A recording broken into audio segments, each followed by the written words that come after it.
اسحاق جن کا لقب زرغامہ بھی ہے، آپ علیہ السلام حضرت علی علیہ السلام کے مشہور سپہ سالار اور ساتھی حضرت مالک اشتر علیہ السلام کے بیٹے ہیں۔ آپ بھی لشکر یزید کے ساتھ کربلا میں تشریف لائے تھے، لیکن بعد ازاں فوج حسین علیہ السلام میں شامل ہو گئے اور روز عاشورہ میدان جنگ میں اترے۔ اسحاق علیہ السلام نے شدید حملوں میں 500 دشمنوں کو قتل کیا۔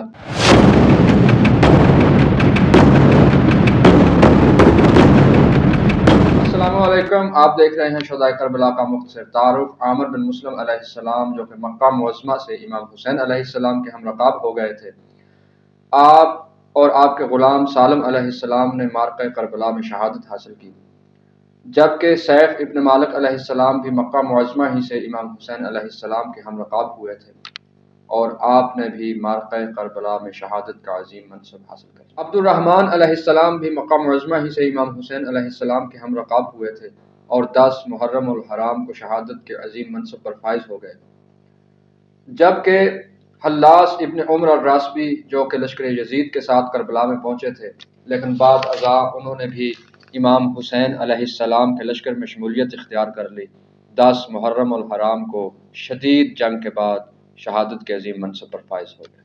کہا جاتا ہے کہ کربلا کی اس قیامت خیز صبح حلاس علیہ السلام کے ساتھ ان کے بھائی نعمان ابن عمر الراسبی بھی تھے، جنہوں نے نصرت امام حسین علیہ السلام کرتے ہوئے اپنی جان مقصد خدا پر قربان کر دی۔ اسی طرح عمار ابن سلامتہ نے بھی امام حسین علیہ السلام کی آواز پر لبیک کہا، اور 10 محرم الحرام کی قیامت خیز صبح ایک شدید معرکے میں انہیں بھی شہید کر دیا گیا۔ مسلم ابن قصیر جو کہ امام علیہ السلام کے کربلا پہنچنے سے پہلے ہی کسی مقام پر امام حسین علیہ السلام کے ہم رکاب ہو چکے تھے، آپ علیہ السلام کو 10 محرم الحرام کی اس خون ریز صبح ایک شدید حملے میں شہید کر دیا گیا، اور کہا جاتا ہے کہ نماز ظہر کے بعد ہونے والے معرکوں میں آپ علیہ السلام کے غلام رافع ابن عبداللہ علیہ السلام بھی شہادت کے عظیم منصب پر فائز ہو گئے۔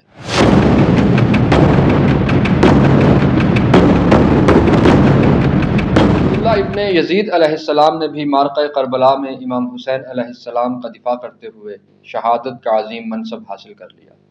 بشر علیہ السلام اور ان کے بیٹوں کا ذکر اکثر تاریخ اسلام کی جنگوں میں بڑی کثرت سے آتا ہے۔ بشر علیہ السلام جب امام حسین علیہ السلام کی خدمت اقدس میں پہنچے تو اس وقت آپ کے ساتھ آپ کے ایک بیٹے محمد بھی تھے۔ ابھی جنگ کربلا شروع ہوئی ہی تھی کہ آپ کو اطلاع ملی کہ آپ کے ایک بیٹے کو رے کی سرحد پر گرفتار کر لیا گیا ہے۔ امام حسین علیہ السلام نے فرمایا، میں آپ کو اجازت دیتا ہوں کہ آپ چلے جائیں اور اپنے بیٹے کو رہا کروائیں۔ تو بشر علیہ السلام نے جواباً عرض کی کہ مولا مجھے شیر اور بھیڑیے کھا لیں اگر میں آپ کو ان دشمنوں میں تنہا چھوڑ کر چلا جاؤں۔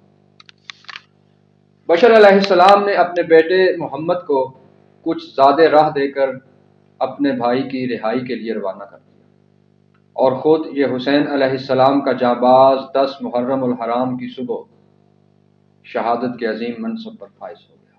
بریر ابن خضیر علیہ السلام نے کوفہ سے مکہ جا کر امام حسین علیہ السلام کے قافلے میں شمولیت اختیار کی۔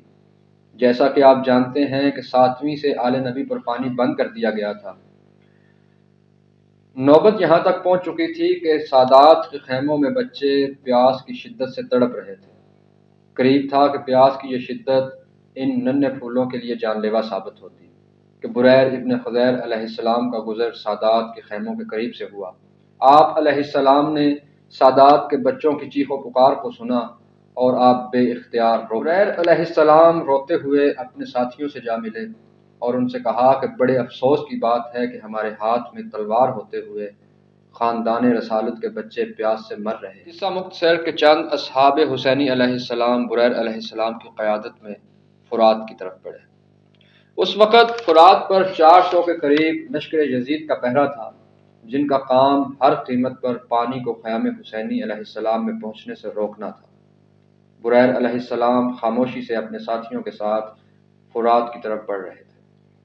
جب بریر علیہ السلام فرات کے کنارے پر پہنچے تو دشمن نے آپ کی آمد کو بھانپ لیا۔ کچھ دیر تک بریر علیہ السلام اور دشمن کے درمیان مذاکرات چلتے رہے، اور انہی مذاکرات کے دوران بریر علیہ السلام کے ساتھیوں نے اپنے مشکیزے بھر لیے تھے، لیکن آخر کار مذاکرات ناکام ہوئے اور لشکر یزید نے بریر علیہ السلام اور ان کے ساتھیوں پر تیر برسانے شروع کر دیے۔ بریر علیہ السلام اور ان کے ساتھیوں نے مشکیزوں کو ایک جگہ پر اکٹھا رکھا اور خود اس کے چاروں اطراف ڈھال بن کر کھڑے ہو گئے۔ بریر علیہ السلام اور ان کے ساتھیوں کا مقصد یہ تھا کہ جان جاتی ہے تو جائے، لیکن وہ پانی ہرگز ضائع نہ ہو جس کی ضرورت سادات کے خیموں میں شدت اختیار کر گئی۔ اسی کے ساتھ پروگرام کا وقت ختم ہوتا ہے۔ بریر علیہ السلام کی جدوجہد کی مزید تفصیلات اگلی قسط میں۔ تب تک کے لیے اجازت دیجیے۔ اللہ حافظ۔